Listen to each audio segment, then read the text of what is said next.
As a sociologist, you get used to being largely irrelevant. I'm not going to be ignored, Dan. While I think sociology is a wonderful and essential discipline, most people have never even heard of sociology. When I do happen to meet someone who's had a sociology class before, they either didn't like it much or can't remember much from it. What did you like about it? I can't remember. I just remember it was pretty easy and interesting. To be totally honest, it's not that sociology helps itself much in terms of being remembered and being relevant. I have long argued that sociology suffers from something that I call a self-imposed irrelevance. We make ourselves irrelevant by taking really interesting topics and really exciting concepts and talking about them and writing about them in ways that are by and large completely indecipherable. It's hard to be relevant when no one has any idea what you're talking about. What we've got here is failure to communicate. So I was pretty surprised to hear that Florida's educational board was going to vote to downgrade sociology courses in universities that were public in Florida so that those courses no longer counted as general education requirements. And in fact, the 17-member board did vote to do so on January 24th, 2024. This was after a public comment period, and apparently not being moved by the public comments, decided to go ahead with it anyway. So from this day forward, while you can still take a sociology class and you can still major in sociology, God bless your heart, those courses won't count towards fulfillment of your Gen Ed requirement.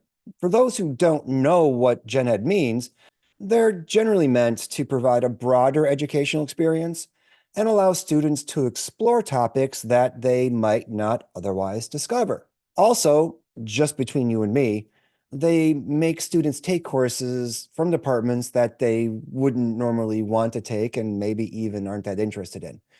But don't tell anybody I said that.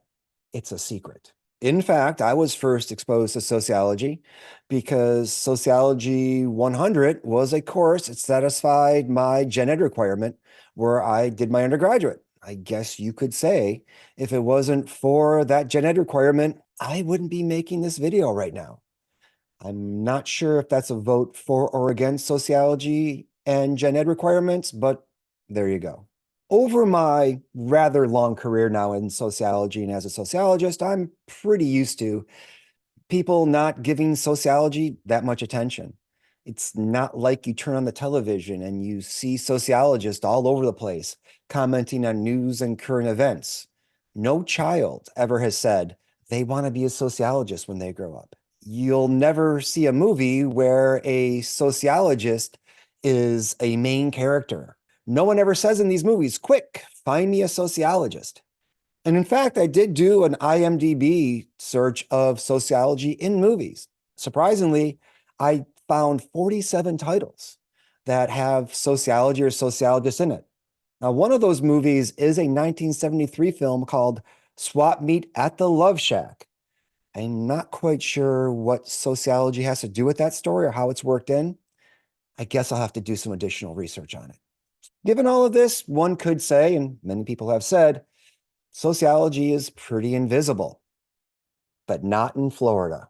Florida Educational Commissioner Manny Diaz Jr., who I guess we can refer to as Florida Man since he is a man and he is from Florida, sees sociology as a potentially radicalizing force for students. I find that kind of hard to believe because my biggest challenge when teaching sociology is getting students to actually do the reading and take notes when I'm lecturing. Radicalizing them would be a huge challenge that I frankly don't have that much time for. But Mr. Diaz is worried. And he also expressed worry at the content of sociology courses. Quote, I think the Florida state statute is clear that within the general education core code, courses may not distort significant historical events or include curriculum that teaches identity politics or theories. And I think when you go into the sociology course, you're talking about theories and that an option that students have to explore those theories in a non-general education course. The theories that he is worried about here involve covering, quote, identity politics or theories, as well as content that involves, quote, promoting or engaging in political or social activism. What does this actually mean? Beats me, but an article covering the topic continues to state, quote, they define political and social activism as actions that would affect or prevent change in government policy based on social issues. And social issues are defined as issues that would, quote, polarize or divide society along political, ideological, religious, or moral beliefs. Well, he's got us guilty as charged. Having taught sociology classes now for over 25 years, I can say with certainty that you can't talk about society without talking about social issues, or you can't talk about society without talking about society. I guess you could say that it is part of the gig. If you talk about society, social issues are going to come up.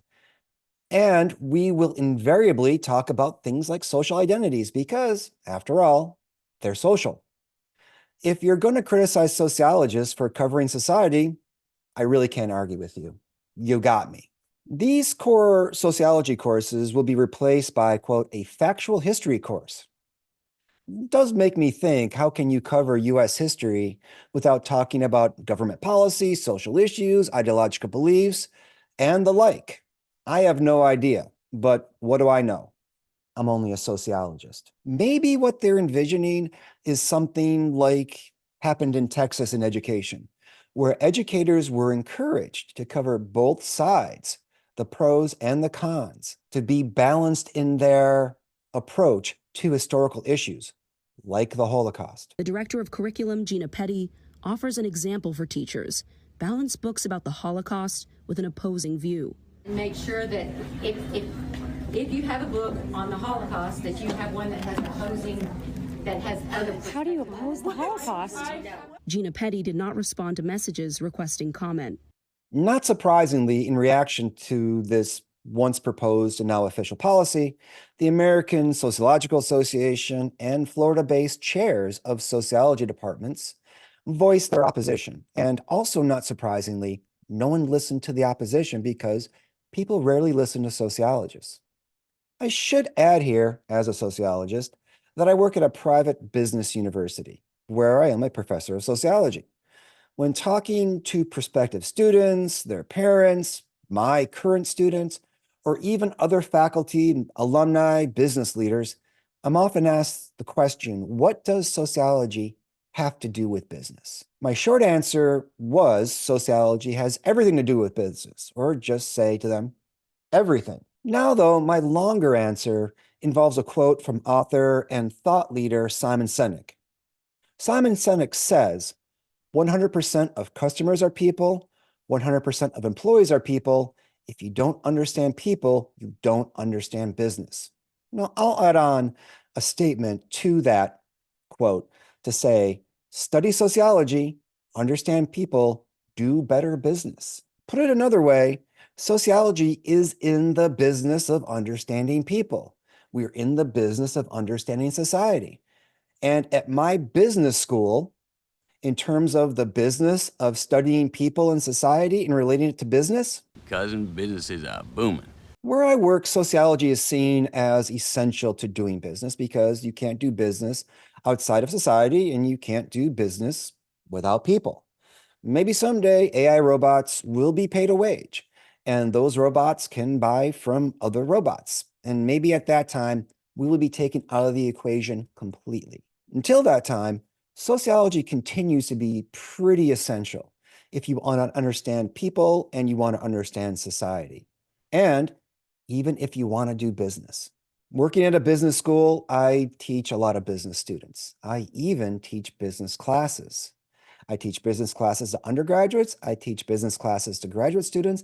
I've even taught business classes to executives. I don't know if that makes me not a very successful, to use the words of Mr. Diaz, left-wing activist, or maybe it just makes me one of the good ones as a sociologist. In terms of studying people and studying societies, we're not the only discipline to do so. But we are the only ones in Florida right now being targeted as a discipline. But with that comes the good news. At least we're being targeted. Thanks to the Florida board and thanks to Mr. Diaz, sociology is finally relevant. We've hit the big time. And quite frankly, I'm here for it. After all, it's important for sociologists to remember that it could always be worse. After all, we could be anthropologists who nobody is still talking about. But don't worry, anthropologists. I'm sure you can be next. There's always hope. Thanks.